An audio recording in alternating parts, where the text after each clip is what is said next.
Welcome to the Modern Manifestation Podcast. I'm your host, Bree Brown, a business mindset coach, entrepreneur, and a top competitor in a male-dominated industry. I'm a native Texan, the youngest of all brothers, and a lettuce-hating, wine-loving, curses-like-a-sailor recovering perfectionist. I've spent over a decade building my commission-based career, and my life's purpose is helping other women achieve the same multi-six-figure success I achieved before I was 25. I have a passion for helping women with mindset, money, and manifestation skills to help every young woman realize her full potential. If you're looking for vulnerable conversations, professional development, inspiration, or even a kick in the ass to get you motivated, you have come to the right place. Thanks for checking out the Modern Manifestation Podcast. Now let's jump right in to today's topic.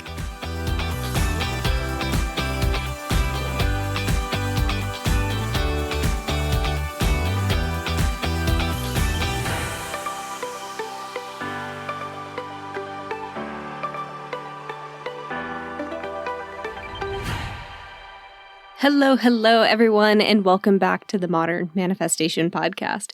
Before jumping into today's episode topic, I just wanted to quickly mention that on Instagram, I started a fundraiser for women, for Afghan women on my page, primarily because I've been seeing everything going on over there and really wanted to do something. However, without my own plane, without anyone that I know over there, without any sort of connections, there's really only so much we can do whenever we see things unraveling in a way that really just doesn't feel good to us, right?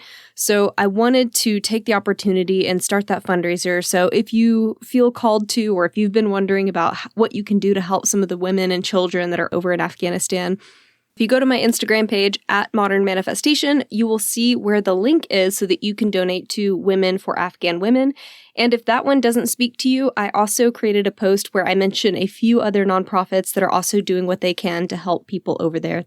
And you feel called to help and you haven't figured out what to do, head over to my Instagram, donate, or even if you don't want to head over to my Instagram, totally fine. Just go to one of those nonprofits I mentioned, like Women for Afghan Women, Women for Women International, Visions for Children, the International Rescue Committee, the UN Human Rights Committee. There's so many that you can directly impact with your money. So if that is something that you feel called to do, please take a moment to go over. And even if it's just $2. So with that, let's get into today's discussion. So today is a follow-up from last week's Dating Yourself episode. So it's pretty much a follow-up to a follow-up episode. And I'm really trying not to be like follow-up cubed. But the question that I get the most after people learn about this concept of dating yourself is, well, how can dating myself help me manifest a better or more appropriate partner if I haven't already? And if you have, then how can it help me improve my existing relationship? And I love these questions for so many reasons. So let's get into using this idea of dating yourself to manifest the right relationship for you. The first thing that I will say is that whether or not you're already in a committed relationship, this episode can help you. Because these are things that I actually utilized even after I found Evan and even after he and I were in a relationship with each other. And by doing some of these things and utilizing dating yourself as an opportunity to explore myself and to develop a deeper connection with my own traumas, I was then able to develop a deeper connection with Evan and a better understanding of him as well as myself. And unfortunately for him, that happened while we were in a relationship and not beforehand, but better late than never, right? So whether or not you have an existing partnership or partnerships, there will be some nuggets in here that you can pull from to help you just have a more healthier relationship in general. Full stop. The next thing that I will say is that when I refer to dating yourself in this episode, I'm really referring to the habit that I want you to incorporate when you begin to take yourself out on dates. And really, the gist of it is introspection, developing a habit of introspection. And that's really what my whole concept of dating yourself is about. And the reason I'm so passionate about it is because this habit will help you become more clear on where your opportunities for growth are. And that in and of itself is amazing enough. But the other cool thing is that as you become aware of these opportunities for growth, you will also start to see a pattern in your past dating history. So maybe you had a history of dating like jealous types, the emotionally unavailable types, the needy types, the avoidant types. We tend to date people that either reflect areas that we need to work on, or we're attracting people to ourselves that reflect the sides of us that need to heal, usually because of some sort of toxic parent figure.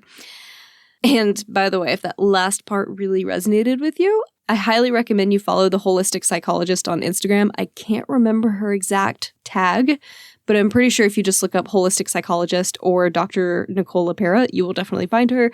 She has some phenomenal Instagram posts about trauma bonds and enmeshment and parent figures and like how that's playing out in your relationship. So anyway, that's a little sidebar, and no, that is not a paid for ad. I just really love her. So going back to this whole idea of dating yourself and using it as a way to identify the areas that you might have or the opportunities of growth, it basically just helps you identify red flags for yourself, or the warning signs that you get when you enter a relationship that you may not always pick up on. And these are usually the non-negotiable values that we each hold individually. So they will differ for all of us. What is a red flag for you may not be a red flag for your best friend, may not be a red flag for me, may not be a red flag for Oprah. You know what I mean? Like, we all have, it's really, these red flags are closely tied to our values. Unfortunately, there are a lot of people in the dating world that may not be aware of their red flags. So they're going out there, they're meeting with people, they're going on dates, and they just have no idea that their red flags are just being trampled all over, or that their values that they usually tend to uphold are inadvertently getting brushed over. So an example of this is that a big red flag for me was that I wasn't aware for years that the guys that I tended to date were far too needy. So they would start sprinkling in some of that neediness early on, and I just wasn't picking up on it because I was in that honeymoon phase, that, oh wow, they're just so into me phase. And this usually meant that I was falling into very jealous relationships. Like, the guys I was always dating were definitely the jealous types. And I kept dating this kind of guy because I really loved the attention. Or at least I loved the attention at first. However, I did not know that the attention that I was getting, that I thought I loved in the beginning, it was not positive. It was possessive. And it wasn't because he cared so much about me, like I thought he did. It was just straight up jealousy. And I was being manipulated or even groomed to feel bad about the guy's jealousy.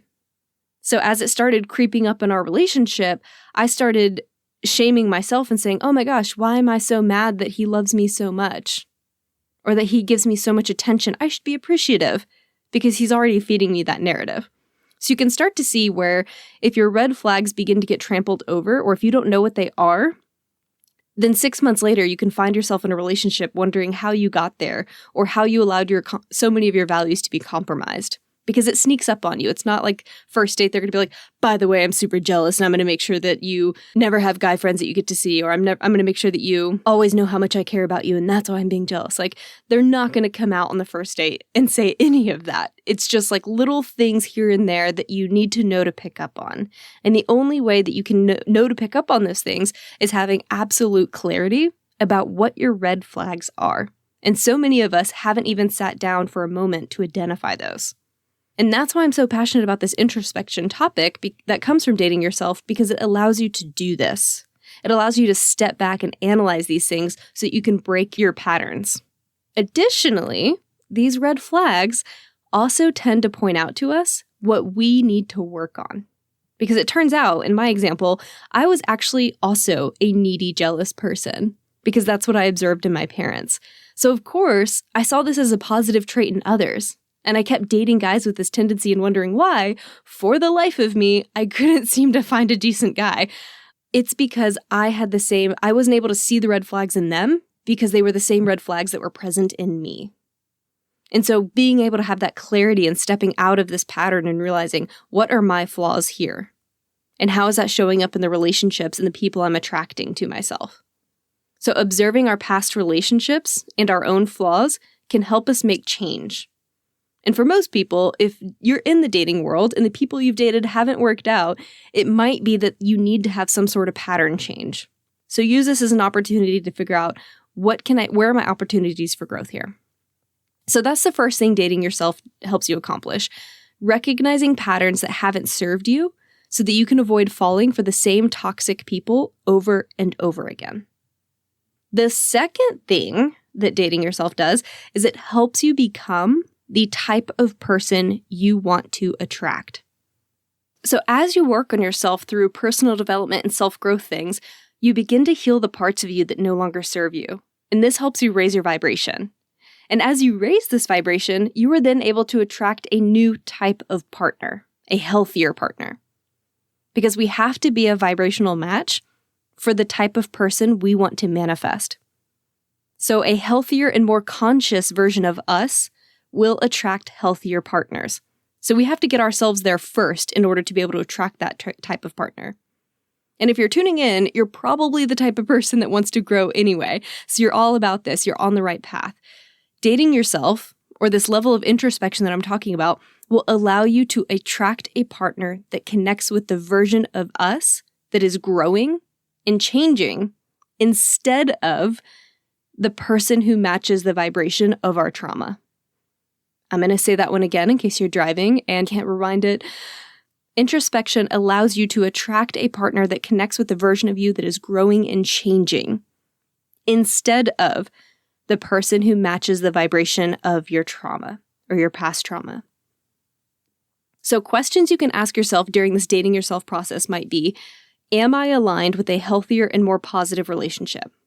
Do I know myself well enough to know exactly what I want?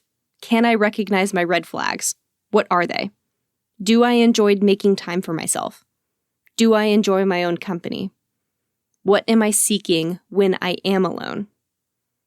And like I said earlier, whether you're already in a relationship or not, you can make changes to attract the new kind of relationship for you and your existing partner or partners too. If something isn't working, you can utilize this introspection process to help you figure out why. You cannot change what you're not aware of. So if you and your partner struggle in a certain area, take some time to date yourself and begin to learn what your habits and patterns are in that area. Because we love to blame the habits of others for relationship issues, but how many times have you asked yourself, what is my contribution to our flaws? Whenever we get in fights, what did I contribute? How was I showing up in a toxic way there? And then you can get to them later. Or have them do the same thing so it's a little bit more positive and healthy of a discussion. So, quick example of this. There was a time in Evan and I's marriage where I complained that Evan didn't help enough around the house. And after this process of introspection, I actually realized that a part of the issue was definitely my expectation setting and communication.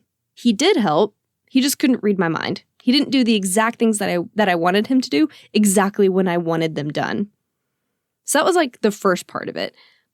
But I think what was more important and that took a lot more introspection from me was that I was actually struggling with my identity as both a feminist who wanted to reject the housewife narrative, but also the part of me that was conditioned by my Southern values to uphold a certain standard of cleanliness and what it meant to be a wife and what it meant to own a home. So my conflicting identities here created a lot of internal stress for me, let alone enter a partner into the relationship. I was already dealing with the stress of having this cognitive dissonance. So I would take it out on Evan thinking he was the answer. Because in my mind, I was like, well, if he can just help keep the house pristine, then this cognitive dissonance that I'm afraid to look at will just go away. It won't be an issue at all. And so of course I would get pissed at him when I felt like he wasn't helping around the house because he wasn't helping me avoid my trauma or avoid, maybe not necessarily trauma, but he wasn't helping me avoid the thing that I did not want to deal with. And obviously I was not aware at the time that that's what the real issue was. Because like I said, I still needed to work on myself. So sorry, Ev. So you can see how this process of introspection can help you become more aware of things like that. But it takes time. Like, I probably had to sit on that for years before that finally came to me.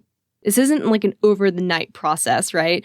But it was so valuable to my relationship to be able to recognize that and then be able to speak that to him. And then say, hey, I need your help making sure that I'm not stepping into that role of the good housewife that really takes over all the cleaning.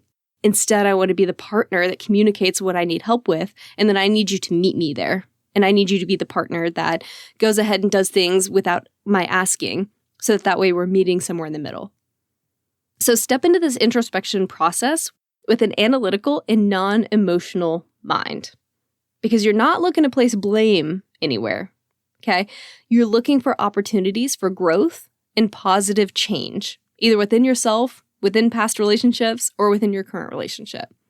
So what are your bad habits around a particular issue?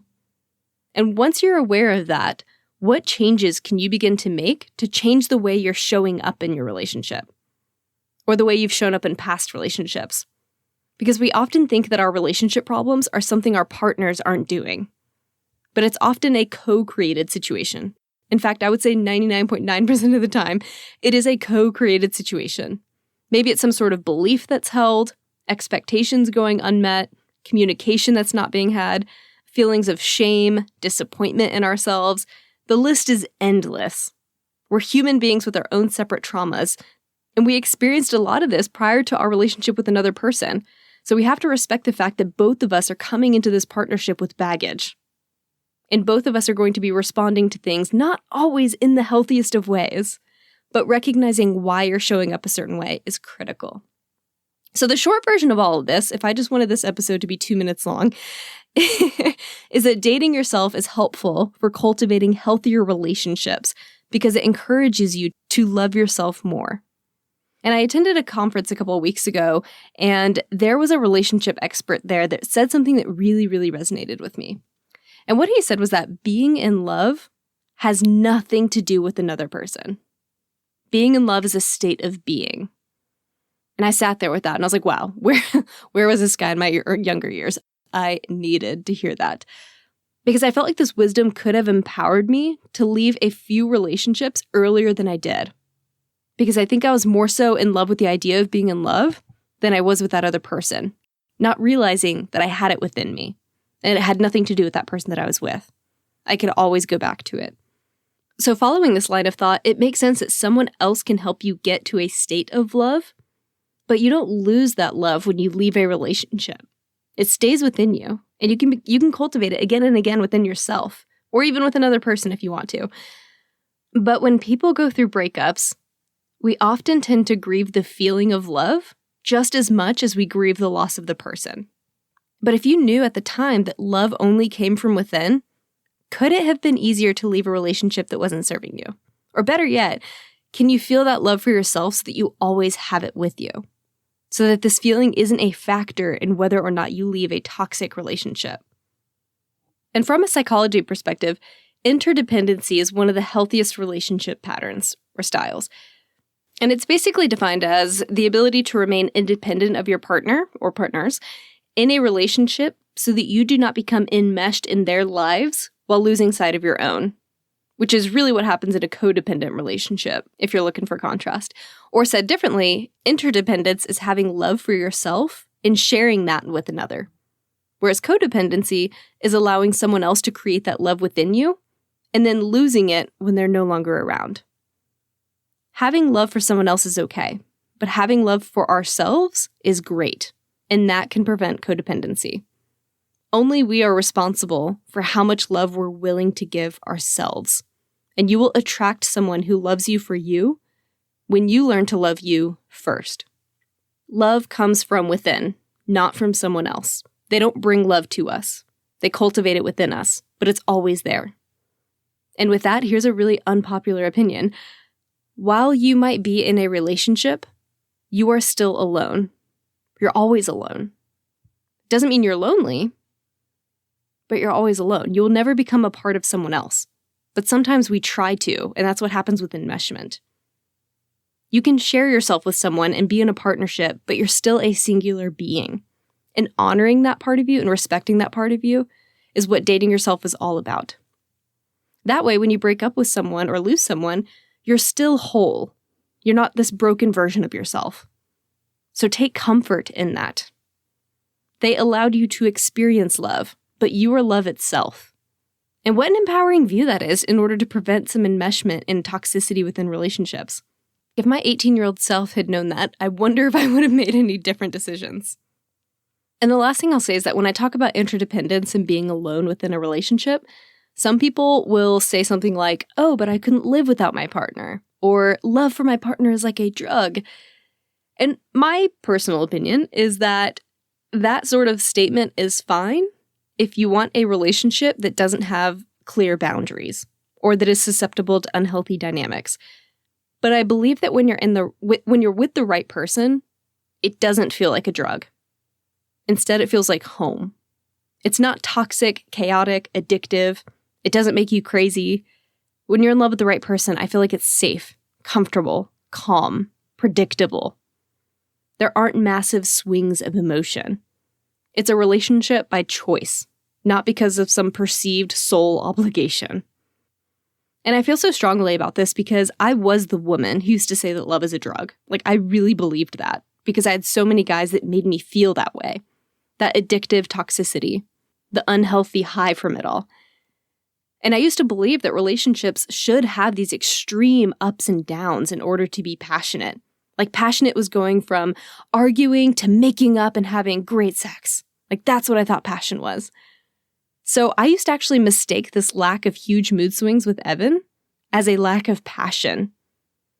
Because I learned to associate these really extreme outbursts as love. Or as passion. And I didn't realize that these outbursts weren't actually passion. They were unhealthy explosions. But I got addicted to the excitement of them. Like the unpredictability of not knowing what emotion that person was going to be in. But with Evan, it was always predictable and calm. So that addiction that I had to that unhealthy explosion wasn't there. So for a while, I thought that meant there wasn't passion in our relationship. Which looking back on it, I'm like, oh my God, I needed so much help. Which I guess is why I do this podcast, to help you if you are in that same position that I was.